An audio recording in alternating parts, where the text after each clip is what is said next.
So they're fucked. This is national no matter what. They're embarrassed no matter what. Now, they could have chosen to back down on their tax cuts, but rather than that embarrassment, they're going to let more people die from cancer. They'd rather take that embarrassment of more people dying than having to come to the nation and go, look, guys, I know we promised this. It's a coalition. We can't do it. We're going to change it. That's what they're choosing. They're actively choosing to be embarrassed by more dead people who are paying for their tax cuts than to change the tax cuts. It's utterly, I don't know, it's deplorable. It's disgusting. It's immoral. It's wrong on so many levels. They'd get a little bit more pain if they go, hey, look, once we got in, we realized that like the tax cuts, we're not going to make it through the coalition agreement. You know, New Zealand First Act, both not for it.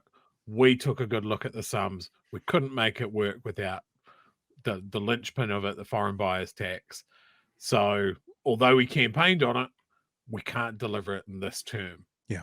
Just say that. Can't deliver it in this term.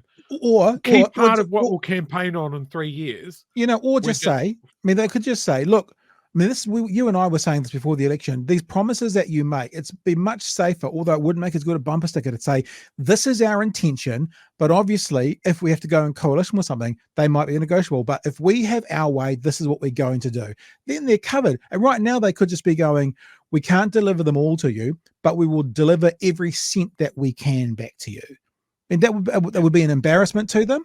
But to be honest, it would be an embarrassment with 8,000 more New Zealanders by the year 2040. You know, Jacinda's legacy is 20,000 more New Zealanders. Their legacy is going to be straight away 8,000 fewer New Zealanders from 2040. Anyway, yep. As Kiwi Rob here says, yes, the left would still complain if they did it. But that's what I'm saying. People are going to complain anyway. Like, this is the thing. When you paint yourself into a corner, though, when you are sandbagging an ideological position because you have said at every stage, no, we're going to deliver tax relief to the low and middle income. Remember, just the low and middle income. We don't talk about the landlords. We're going to do this. This is our policy.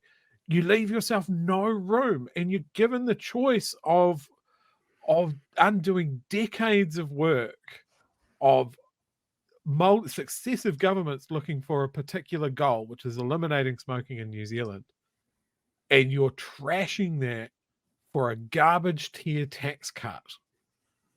It's a poor choice. Yeah. Like, honestly, even if I was taking this ideological position, I think I would rather go, look, on the face of it, we can't deliver it. Our coalition partners, they're not for it either. So this is my promise to you, New Zealand. It is the top order of business next time around. Yeah. Yeah. We're going to get to work to make sure that we can do it. That's more intellectually honest than what they're doing now. Yeah. But what Kiwi Rob just said is what I just said. They're going to be embarrassed either way. People are going to complain either way, right? They're going to complain about them dropping the tax cuts, or they're going to complain about 8,000 dead New Zealanders.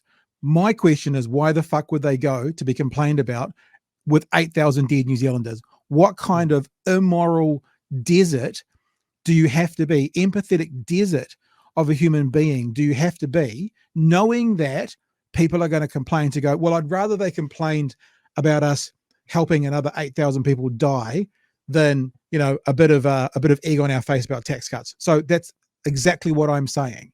Yes. Can you imagine both ways, people in the room? Both ways they're going to get egg on their face. They're chosen to go the way with more dead New Zealanders versus the way of saying to landlords, we can't do it exactly like we said. We'll remember it, and we owe you one next election, but we got no control about what our coalition partners want us to do. That's what I'm saying.